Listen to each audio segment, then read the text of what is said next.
Ahora, en Te digo la otra, ancho, ajeno y superpoblado. Así está el mundo.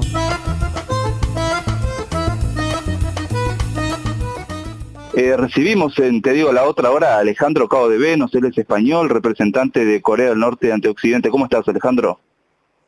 Bien, gracias. Contanos brevemente, quién sos y cómo llegaste a ocupar este lugar tan particular. Soy delegado especial para el Comité de Relaciones Culturales con el Extranjero, que es un ministro de la República Popular Democrática de Corea, a cargo de las relaciones culturales, científicas, deportivas internacionales y también con medios de comunicación.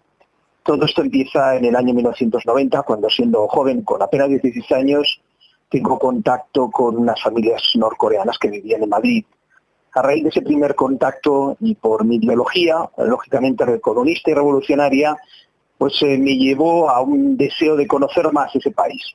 Así que esas relaciones se inician ahora ya hace 27 años prácticamente, y en el año 2002 sería cuando obtendría mi posición oficial, que desarrolló hasta la actualidad con todo tipo de intercambios con países del mundo. ¿Y tenés la nacionalidad norcoreana?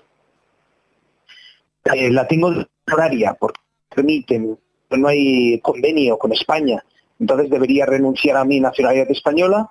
Para no hacerlo, pues la tengo de horaria la Corea. ¿Cómo definirías vos al régimen norcoreano? ¿Cómo explicarías qué es el régimen de Corea del Norte? Es un régimen socialista basado en que el pueblo tiene el control de los medios de producción, de las minas, de esos terrenos.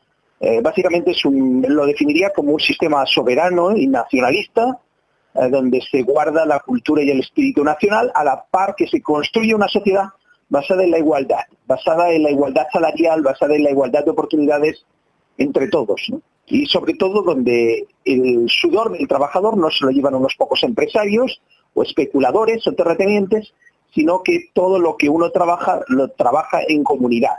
Lo definiría como una gran cooperativa de 24 millones de personas. ¿Y quién define a los líderes de esa cooperativa de 24 millones de personas? ¿Quién define quiénes dirigen esa empresa? Lo decide el pueblo a través de elecciones democráticas, universales, cada 5 años, en las que se votan a los diputados a la Asamblea Popular Suprema, que es el Parlamento de la Nación. Ese Parlamento está compuesto por 687 diputados, uno por cada distrito o por cada zona del país, y esos 687 diputados cada 5 años deben votar al líder de esa comunidad.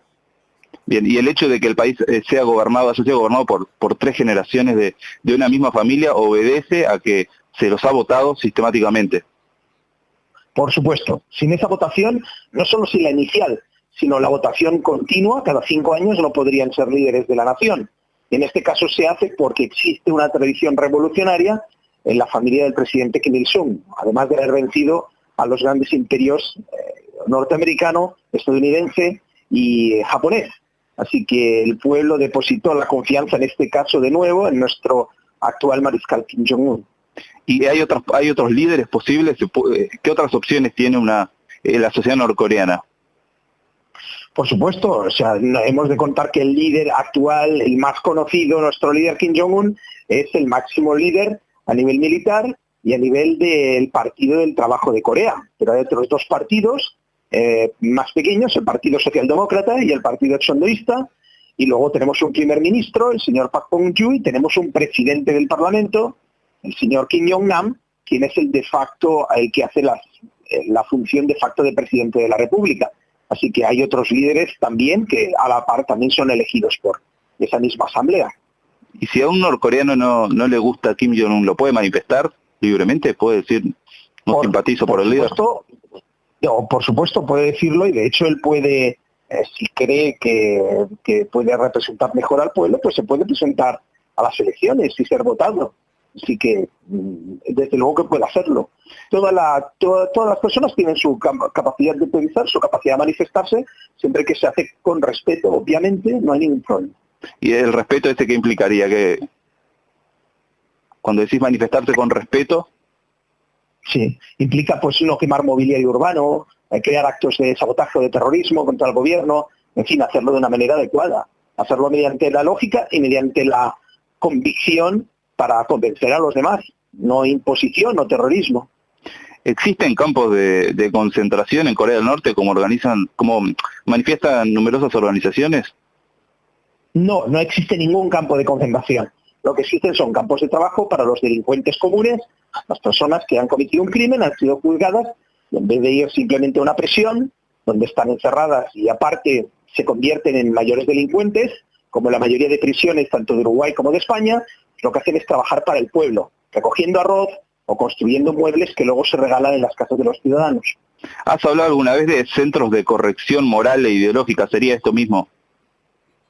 Sí, bueno, es parte de esos mismos centros. Una persona que ha cometido un crimen, una violación, un robo o un asesinato, una vez sentenciado, va allí, trabaja, hace trabajos para la población, no solo trabajo físico, por ejemplo, de recoger arroz, sino también moral, ideológico.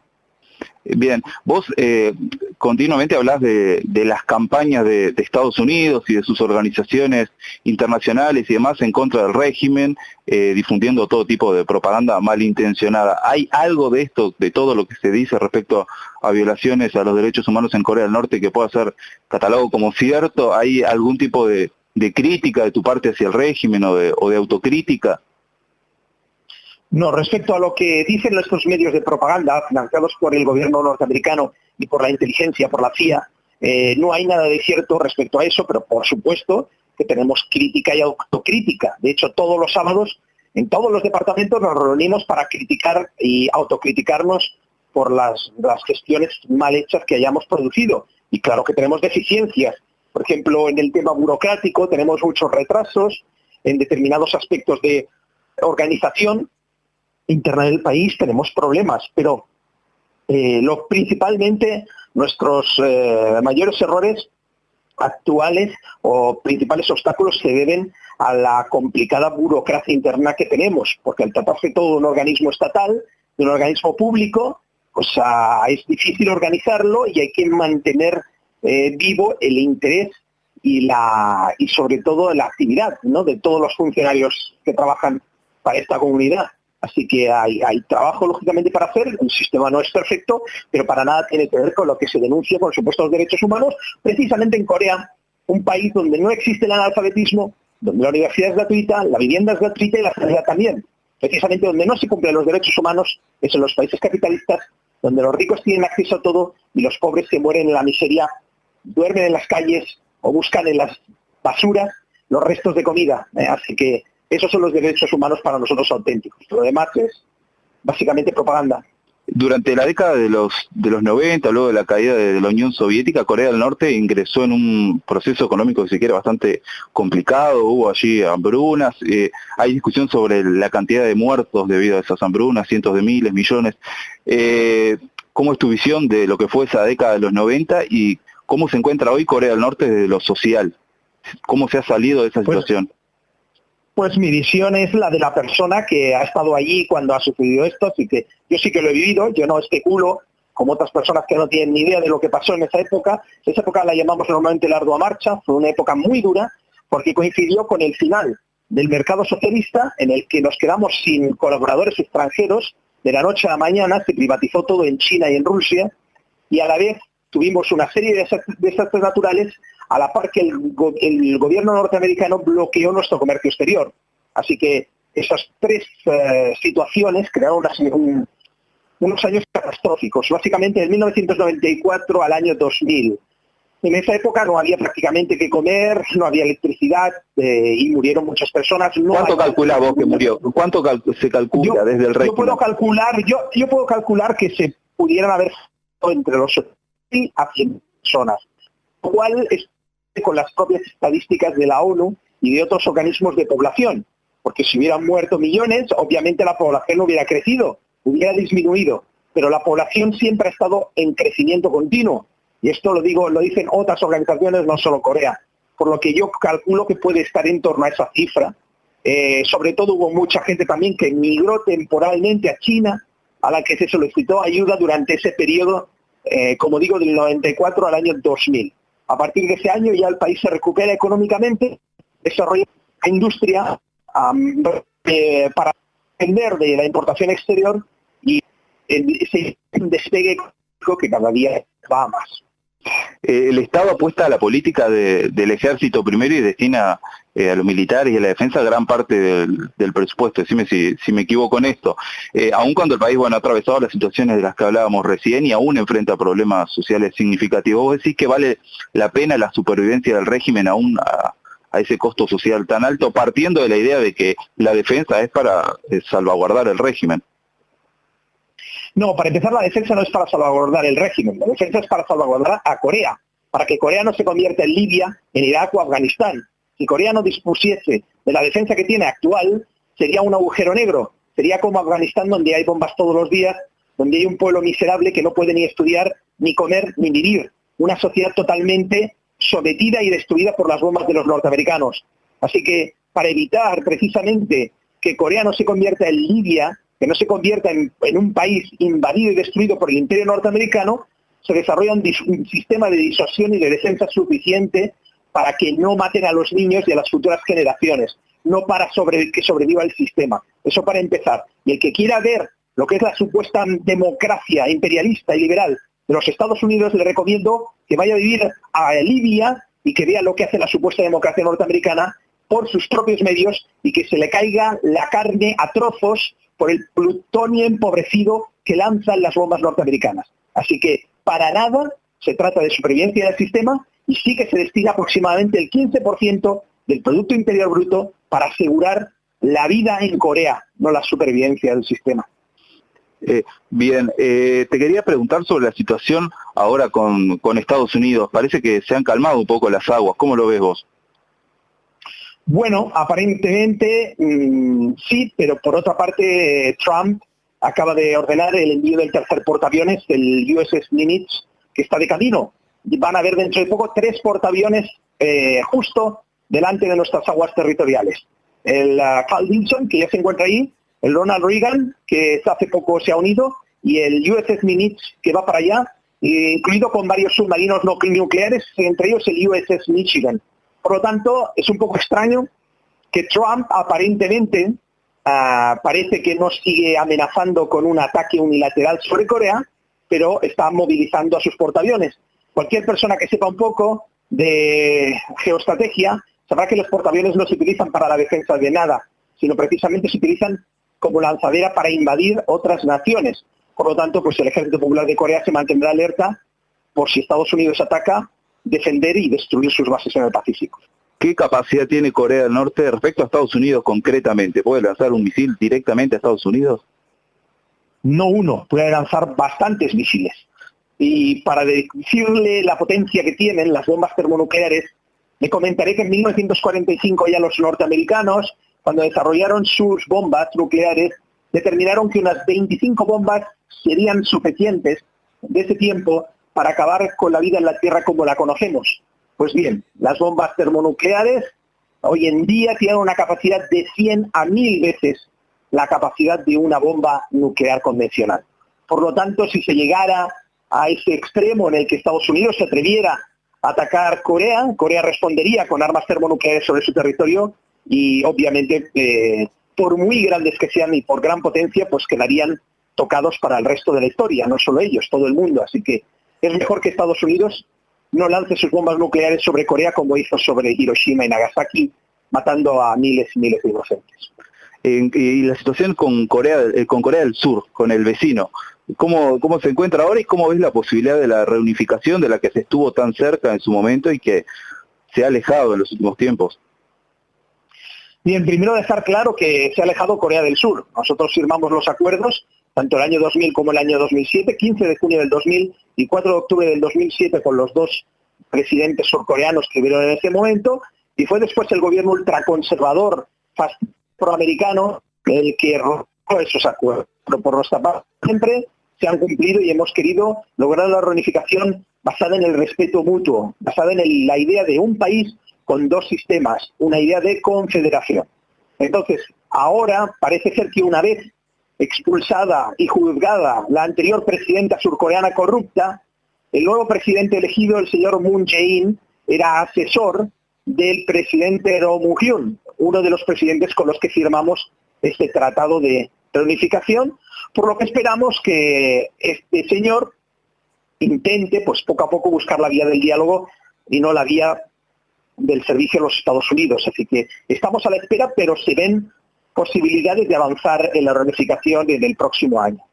Bien, Alejandro, ya para ir cerrando, vos sos muy crítico de Occidente y de su cultura, y lo vinculo esto con algo que hablabas al comienzo. Decías, bueno, el régimen busca salvaguardar al país de la cultura occidental. ¿Qué es eso de lo cual se protege a los norcoreanos? ¿Qué es lo que se quiere que llegue al país? Pues se protege toda la mal llamada globalización, que en verdad es un imperialismo. El imperialismo hoy en día no es solo económico, sino cultural. Los países, las naciones están perdiendo su idiosincrasia, están perdiendo toda su base, su conocimiento, a veces milenario, por esta invasión cultural de Hollywood y la invasión del consumo en general, que vuelve a las nuevas generaciones bastante estúpidas y impide que todo ese conocimiento generado en pasado durante tantísimas generaciones, pues se siga manteniendo. Así que el ser una persona revolucionaria significa a la vez respetar la ideología, la cultura, la tradición propia de los pueblos e impedir que los imperios, no solo económicos, sino culturales, como los Estados Unidos, sigan invadiendo y destruyendo las culturas aborígenes y nacionales. Así que, sin ninguna duda, eso es por lo que luchamos y por lo que Corea también respeta a otros pueblos. Corea no va a imponer su ideología o su forma de ser a otras naciones. Bien, eso implica que, por ejemplo, Corea del Norte no puede llegar a una película de Hollywood, ni música en inglés, ¿no? ¿Estoy entendiendo bien? Siempre que sea con motivo de intercambio cultural o por conocimiento, no hay problema en intercambiar con otras naciones. El problema es cuando se realiza una invasión cultural continua en la que se destruye el propio espíritu nacional. Un ejemplo, en España, apenas el 1% de los cantautores y compositores pueden salir al mercado. El 99% está copado por los Estados Unidos. Lo mismo sucede en el cine y en todas las ramas culturales y nacionales. No lo sé en su país, pero me imagino que va a ser lo mismo, y también habrá McDonald's y Burger Kings por todas partes. Así que ese es el problema, y ese es el problema al que nos referimos. No existe realmente una prohibición en conocer otras culturas o intercambiar. Lo que no se permite es una invasión cultural o una entrada de elementos que destruyan a la sociedad. Por ejemplo, la cocaína, la heroína son desconocidas para los jóvenes coreanos. No existe ningún tipo de droga aparte del tabaco común, y queremos que siga siendo así. Así que, ¿cómo se hace? Pues previniendo que esa no forma cultural, sino esa invasión de ese veneno social penetre dentro de la nación. Bien, por ejemplo, el rock. Estoy pensando, no sé, en un tema de rock que habla de una droga determinada, ¿no? Eso estaría prohibido. Eso no podría ser difundido en un medio. Cualquier apología hacia drogas, etcétera, estarían prohibidas. Legalización de la marihuana, obviamente, está prohibida. Los jóvenes no saben lo que es el consumo de hachís. Bien, y ahora sí, para cerrar, está interesantísima esta charla. ¿Cómo es el tema de las mujeres, el lugar que ocupan las mujeres en la sociedad norcoreana, la homosexualidad, cómo está vista, temas que de este lado del mundo están cobrando cierta fuerza? Bueno, ¿cómo se viven en Corea del Norte? Bueno, para empezar, la Constitución socialista declara la igualdad entre los ciudadanos, no solo a nivel salarial, en posiciones en el gobierno. Tenemos ministras, tenemos generales, mariscales que son mujeres en el ejército. Así que existe una igualdad total a nivel de leyes y a nivel de apoyo del gobierno hacia la mujer. Tanto el hombre como la mujer trabajan en Corea, no existe el desempleo en el país.